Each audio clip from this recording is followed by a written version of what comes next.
Il y a maintenant un cessez-le-feu au Liban, tandis que l'économie iranienne continue de s'effondrer sous nos yeux. L'Iran exigeait une amende de 2 millions de dollars aux navires souhaitant traverser le détroit d'Ormuz. Mais maintenant, les navires refusent de la payer, et le régime iranien n'a aucun autre moyen de générer des revenus tant que le blocus américain se poursuit.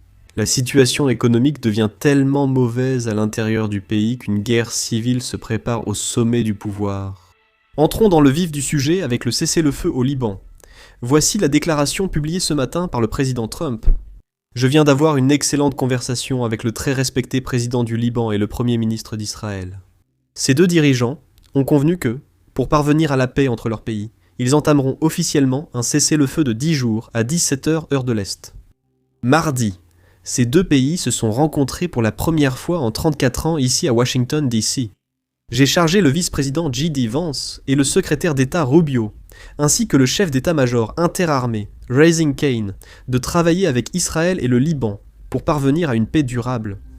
Il est intéressant de noter qu'un militaire, le général Raising Cane, participe aux négociations de paix, et cela nous en dit long. L'amiral Cooper, commandant du commandement central, s'est récemment rendu au Pakistan pour participer à une réunion de négociation au nom des États-Unis, réglant les détails en tant que membre de la délégation. Il est donc bon de voir des militaires impliqués dans une guerre que finalement, ce sont eux qui mènent. Mais néanmoins, revenons au cessez-le-feu qui a été conclu entre Israël et le Liban. C'était historique à plusieurs niveaux. Comme l'a dit le président du Liban et le premier ministre d'Israël se sont appelés ce matin, pour la toute première fois, en 34 ans. La dernière fois que ces deux parties se sont parlé, c'était en 1993 et depuis, il n'y avait eu aucune communication jusqu'à ce matin. Nous avons aussi la confirmation qu'ils pourraient se rencontrer à l'avenir à Washington, D.C., ce qui serait une rencontre historique. Et on espère que cela ouvrira la voie à un Liban prospère, qui ne soit pas sous le contrôle du Hezbollah. Mais le cessez-le-feu n'est pas seulement important pour les pays impliqués, c'est aussi important pour les États-Unis et l'Iran. Et voici pourquoi. Vous voyez, avant que la réunion au Pakistan n'ait lieu entre l'Iran et les États-Unis, la délégation pakistanaise a tweeté en disant essentiellement qu'il n'allait pas assister à la réunion tant qu'il n'y aurait pas de cessez-le-feu au Liban. Nous avons vite compris qu'ils mentaient. Ils sont venus malgré l'absence de cessez-le-feu. Mais maintenant qu'il y a un cessez-le-feu, du moins à mon avis, je pense que cela rend plus probable que l'Iran accepte une sorte d'accord de paix. Avant tout, j'espère que l'Iran rouvrira le détroit d'Ormuz et cessera d'attaquer les navires civils empruntant cette voie navigable internationale. Il faut rappeler que cela faisait partie de l'accord de cessez-le-feu accepté par les deux parties. L'Iran rouvrirait le détroit d'Ormuz et les États-Unis cesseraient de bombarder l'Iran. Maintenant, les bombardements américains ont cessé, mais les Iraniens ne tiennent pas leur part de l'accord, du moins pour l'instant. Espérons qu'ils rouvrent très bientôt, car même la Chine commence à être énervée contre l'Iran. Regardez. Le ministre chinois des Affaires étrangères a exhorté l'Iran à autoriser la navigation normale dans le détroit d'Ormuz. Je voudrais clarifier un point. La marine américaine ne bloque pas le détroit d'Ormuz. Nous en reparlerons plus tard dans la vidéo. Mais ils bloquent simplement les navires qui sortent des ports iraniens. Et ils ne font cela que parce que l'Iran bloque le détroit d'Ormuz. Et maintenant, même la Chine, un allié de l'Iran, appelle ouvertement l'Iran à lever son blocus. C'est ici que nous devons comprendre un peu la géopolitique. La Chine dépend du pétrole iranien, représentant environ 10% de ses importations. Mais la Chine dépend bien plus du pétrole du Golfe, essentiellement de pays comme l'Arabie Saoudite, l'Irak, le Koweït, Bahreïn et le Qatar. Environ 30% voire même 40% du pétrole chinois provient des pays du Golfe qui ne sont pas l'Iran. Et c'est précisément pour cette raison que la Chine ne soutient pas ouvertement l'Iran dans cette guerre. Ils ont été très prudents, en adoptant essentiellement un ton neutre et parfois même en appelant l'Iran à renoncer au terrorisme économique qu'il mène dans le détroit d'Ormuz. Aujourd'hui, ils ont dit publiquement « Iran, respecte le cessez-le-feu et rouvre le détroit d'Ormuz ». Pour l'Iran, c'est crucial car il manque de soutien international, sauf de la Russie, de la Chine et de la Corée du Nord, surtout après leurs actions de janvier.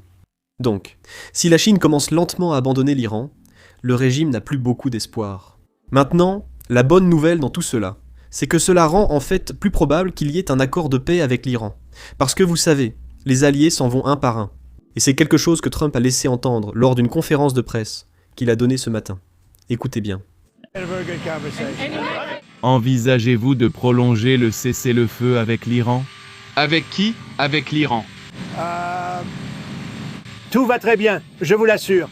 Cela pourrait arriver plus tôt, mais ce n'est peut-être pas nécessaire. L'Iran veut conclure un accord et nous négocions très bien avec eux. Il ne doit pas y avoir d'armes nucléaires. Si c'est le cas, c'est un facteur très important. Ils sont maintenant prêts à faire des choses qu'ils refusaient il y a 2 mois. Maintenant, une chose que Donald Trump a mentionnée, c'est que l'Iran est maintenant prêt à faire quelque chose qu'il n'était pas prêt à faire auparavant. Cela pourrait signifier que l'Iran accepte de remettre l'uranium enrichi qu'il possède dans ses installations nucléaires. Bien sûr, enfoui sous terre parce que ces installations ont été bombardées. Si cela est réellement vrai, et c'est loin d'être certain, c'est certainement un très, très grand progrès dans cette guerre. Nous devons attendre ce que l'Iran dira publiquement, et surtout ce qu'ils feront, car c'est cela qui compte plus que les propos en coulisses. Mais néanmoins, si c'est vrai, c'est vraiment quelque chose d'énorme, vraiment très important. De plus, le président Trump a confirmé que le prochain cycle de négociations pourrait commencer dès ce week-end. Écoutez ceci. C'est la dernière série de négociations en face à face concernant la guerre en Iran. Ils sont tous annulés. Je veux dire, ce n'est pas une question d'Iran, ils le sont tous. Probablement peut-être pendant le week-end. Le blocus a été incroyable. Il a tenu. Ils ne font aucune affaire. Ils sont incapables de faire des affaires à cause du blocus. Et donc l'absence de marine, de forces aériennes et d'équipements anti-aériens, ils n'ont rien. Tout a disparu, y compris leurs dirigeants. Maintenant, ils ont un nouveau groupe de dirigeants et nous les trouvons très raisonnables. Maintenant, parlons de pourquoi l'Iran est soudainement si disposé à négocier aussi rapidement. Et cela a à voir avec le blocus. L'Iran avait déjà des difficultés économiques, et le blocus aggrave la situation. L'économie iranienne, ravagée par la guerre, leur donne une raison urgente de négocier. Selon les médias iraniens, le coût pour reconstruire le pays serait d'environ 270 milliards de dollars. Ce n'est qu'une estimation. La guerre continue en partie, donc le chiffre exact sera connu une fois la situation rétablie. Nous avons un accord de paix. Pourtant, c'est un chiffre énorme, surtout pour l'Iran. Ce qui aggrave la situation, c'est non seulement l'ampleur des dégâts, mais aussi le moment où ils surviennent. Vous voyez, les immenses manifestations qui ont eu lieu en Iran il y a seulement quelques mois. Eh bien, elles étaient d'abord des manifestations pour des raisons économiques. Les gens souffraient. L'économie ne profitait pas à la plupart des Iraniens, poussant ainsi des millions à manifester dans de nombreuses villes. Les dégâts physiques de la guerre s'ajoutent désormais à la crise économique déjà en cours. C'est pourquoi nous avons expliqué hier que la Banque centrale iranienne avertit publiquement le gouvernement. Sans lever des sanctions, pas de reprise économique. L'Iran ne s'en relèvera pas. L'Iran va littéralement se désintégrer. J'ignore ce qui arrive quand un pays s'effondre économiquement. Ça va être l'Union soviétique version 2.0 ou quelque chose d'encore pire. Toute la mauvaise gestion du gouvernement concernant la situation de l'eau à Téhéran, la mauvaise gestion des revenus pétroliers qui entrèrent dans le pays, et bien sûr l'investissement de milliards dans des acteurs étrangers comme le Hezbollah, les Houthis et le Hamas. Eh bien, tout cela est en train de se retourner contre eux, et le blocus ne fait qu'aggraver cette situation. De nombreux dirigeants iraniens espéraient qu'en contrôlant le détroit d'Ormuz et en obtenant l'accord des États-Unis pour facturer 2 millions de dollars par navire, ils pourraient s'en sortir malgré les difficultés. Faisons un calcul simple. Près de 100 navires traversent quotidiennement le détroit d'Ormuz, ce qui ferait 2 millions de dollars par navire, soit 200 millions de dollars par jour. C'est beaucoup d'argent si les choses d'un mois s'étaient passées comme l'Iran l'espérait. Malheureusement pour ses dirigeants, le plan ne se déroule pas comme prévu. Vous voyez ? Cela vient directement des responsables iraniens eux-mêmes. Ils paniquent, parce que jusqu'à présent, 60 navires ont reçu une autorisation de l'agence iranienne qui a été créée pour percevoir le péage. Et cette agence a envoyé 8 demandes de paiement pour 8 navires qui traversent le détroit d'Ormuz et qui ont promis qu'ils paieraient à l'avenir. Mais ces demandes de paiement n'ont pas encore été réglées. Ils n'ont rien collecté du tout.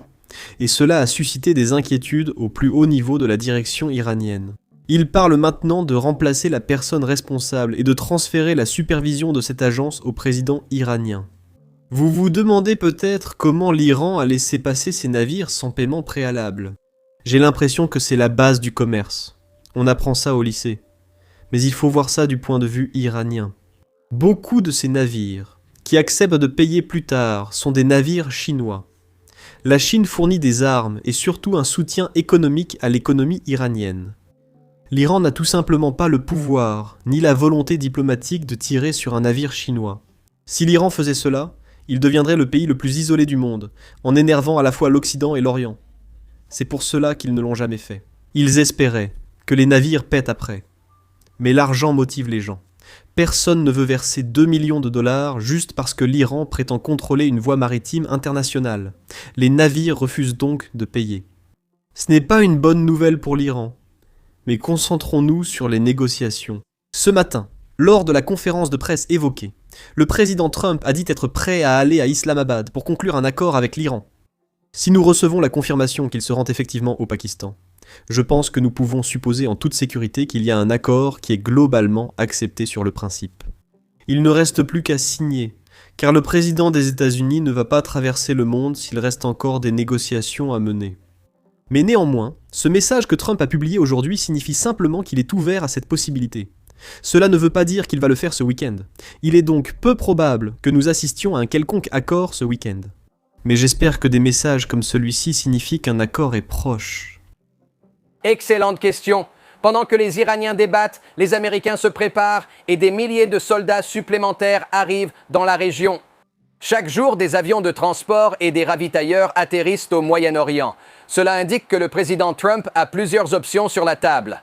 Donc, si les Iraniens ne sont pas sérieux dans leur volonté de conclure un accord de bonne foi, la région pourrait retourner à la guerre. Et qu'est-ce qu'un accord de bonne foi? C'est cela qu'il faut examiner attentivement. Un accord de bonne foi, c'est que l'Iran comprenne qu'il n'aura jamais d'armes nucléaires, qu'il ne peut pas conserver la capacité d'enrichir de l'uranium et qu'il doit retirer l'uranium déjà enrichi qui est enfoui profondément sous terre. Après l'opération Midnight Hammer depuis leur pays, s'ils prennent ces engagements lors des négociations, ils pourraient obtenir un accord. D'autres sujets sont abordés comme leur programme de missiles balistiques et leur soutien à des groupes comme le Hamas, les Houthis et le Hezbollah. Voilà la situation. Je souhaite maintenant revenir sur la conférence de presse du Pentagone ce matin, où nous avons aussi appris de nombreux détails intéressants. Tout d'abord, nous avons l'amiral Brad Cooper qui parle du sauvetage qui a eu lieu il y a environ une semaine, où des centaines de forces spéciales américaines sont entrées en Iran et ont sauvé un aviateur qui était coincé dans le pays depuis plus de 24 heures. Eh bien, écoutez ceci. J'ai rencontré certaines des équipes qui ont aidé à ramener nos aviateurs du F-15 sains et saufs d'Iran et j'ai entendu des témoignages de première main. De véritables héros. J'ai passé du temps avec nos troupes qui emploient pour la première fois des tactiques et technologies avancées. Je ne peux en dire plus, mais ces jeunes ouvrent de nouvelles voies. C'est incroyablement inspirant. Ensemble, les 4 meilleures forces aériennes du monde, l'armée de l'air israélienne, l'armée de l'air américaine, ainsi que les forces aériennes de la marine américaine et du corps des marines américains, se sont réunis et ont dépassé à maintes reprises nos propres objectifs militaires. Et enfin, nous avons le général Raising King, qui fait essentiellement une analyse détaillée de la façon dont les États-Unis mettent en œuvre ce blocus. Combien de navires de guerre sont impliqués? Comment ils communiquent avec les navires, qui, vous savez, essaient de briser le blocus? Et comment ils se sont assurés qu'à ce jour, pas un seul navire n'a réussi à franchir le blocus américain qui est mis en place juste à l'extérieur du golfe d'Oman? C'est bien situé dans l'océan Indien, je crois. Voyez, il a graphique, carte, etc. D'abord, regardons le graphique. Ceci a été pris avant le début du blocus. Le nord est en haut. Vous pouvez voir la ligne de blocus ici, au centre du graphique, indiquée par la ligne rouge en pointillé. Cette carte provient de notre tableau de situation opérationnelle que nous utilisons pour permettre aux commandants et aux principaux responsables de voir ce qui se passe en quasi-temps réel. Nous avons juste pris des captures d'écran pour montrer les actions et activités. Ce qui n'est pas montré, c'est à quel point cette zone est incroyablement encombrée et l'incroyable travail que nos marins accomplissent pour s'assurer qu'ils peuvent travailler dans un espace maritime extrêmement fréquenté. Ce qui n'est pas non plus représenté ici, c'est l'énorme force de chasseurs, d'avions de renseignement, d'hélicoptères et d'autres forces embarquées, y compris les avions ravitailleurs en vol qui survolent cette zone de blocus. Vous remarquerez que les forces américaines sont en bleu, les navires iraniens sont en rouge.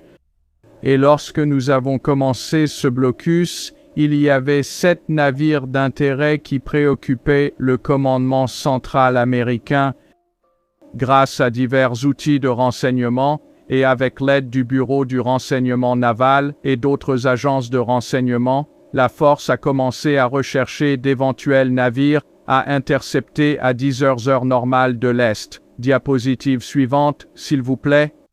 Il est maintenant 12h40 avancée de l'Est, soit 2h40 après le début du blocus, alors que des navires tentent de forcer le blocus. Les forces américaines ont commencé à s'engager. Devant elles se trouvait un éventail de moyens de renseignement, de surveillance, de reconnaissance et de moyens tactiques. Et immédiatement, ces navires ont commencé à voir, ressentir et percevoir la puissance de combat américaine se resserrer sur eux. Le navire de tête, normalement un destroyer comme illustré ici, ainsi que la puissance aérienne du groupe aéronaval de l'USS Abraham Lincoln, ont commencé à se diriger vers ces navires. À chaque étape, la marine des États-Unis transmettra un avertissement. Un jeune marin, normalement sur la passerelle de l'un de ces destroyers, un officier subalterne, prend ce micro et transmet, et je cite, « N'essayez pas de franchir le blocus. Les navires seront arraisonnés pour interception et saisis lors de leur transit vers ou depuis les ports iraniens. Faites demi-tour ou préparez-vous à être arraisonnés. Si vous ne respectez pas ce blocus, nous ferons usage de la force. » Et pendant que ce message est transmis, comme je l'ai mentionné plus tôt, ces capitaines de navires peuvent littéralement voir, ressentir et percevoir la pression autour d'eux. C'est une machine parfaitement réglée, répétée plusieurs fois et exécutée maintenant 13 fois depuis le début du blocus. Diapositive suivante, s'il vous plaît. Cela fait maintenant plus de 24 heures que le blocus a commencé. Vous pouvez voir le demi-tour de plusieurs navires, dont 12 sont restés à l'intérieur de la ligne de blocus, et l'un d'eux, non représenté ici à l'est, a fait demi-tour avant même d'essayer. Tout navire qui franchirait le blocus verrait nos marins exécuter des tactiques préétablies conçues pour amener la force vers ce navire et, si nécessaire, monter à bord et en prendre le contrôle. Et cela inclut une série d'options de montée en puissance qui pourraient inclure des tirs de semonce et d'autres mesures. Diapositive suivante. Le dernier graphique a été pris à 23h20 dans la nuit du 14 avril. Vous pouvez voir que les capitaines de tous ces navires ont pris la sage décision de ne pas bouger, de ne pas transiter, ni de tenter de franchir ce blocus. Comme je l'ai mentionné jusqu'à présent, 13 navires ont fait le choix judicieux de faire demi-tour. Et alors que nous continuons de maintenir ce blocus sur ordre du secrétaire et du président, tout navire qui refusera de se conformer à nos instructions sera traité en conséquence. À ce matin, le commandement central des États-Unis n'a pas eu besoin de monter à bord d'aucun navire en particulier. Et je vous rappelle que nous menons également des actions et activités similaires d'interception maritime dans la zone de responsabilité du Pacifique contre les navires qui ont quitté cette zone avant que nous commencions le blocus.